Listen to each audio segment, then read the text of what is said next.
মাঝে মাঝে বিরিয়ানি খেতে খুব ইচ্ছা করে, অনেক দিন বিরিয়ানি খাওয়া হয় না, তাই ভাবলাম যাই একটু আর্সেনাল থেকে ঘুরে আসি। আর্সেনাল মানেই বিরিয়ানি, বিরিয়ানির টেস্ট আর্সেনালের মতো কোথাও আর পাওয়া যায় না। আমরা সাউথ কলকাতা যারা থাকি তাদের কাছে আর্সেনালটাই বেস্ট। তাই আমরা বিরিয়ানি নিয়ে নিয়েছি, সাথে ছিল চিকেন চাপ।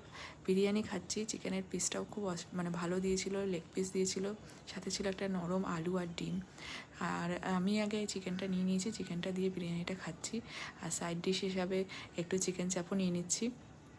আবার তারপরে বিরিয়ানিটা শেষ করার পর মনে হলো একটু ফিরনি অর্ডার করি, তো ফিরনিটা অর্ডার করে দিলাম। ফিরনিটা খাওয়ার পরে মনে হলো যে আজকের খাওয়াটা একদম কমপ্লিট হলো, কারণ মিষ্টি মুখ ছাড়া, বিরিয়ানির পরে মিষ্টি মুখ ছাড়া ভালো লাগে না, তাই একটু মিষ্টি খেয়ে নিলাম। তা আমার দিনটা খুব ভালোই কাটলো, আর খাওয়া দাওয়াটাও খুব ভালো হলো।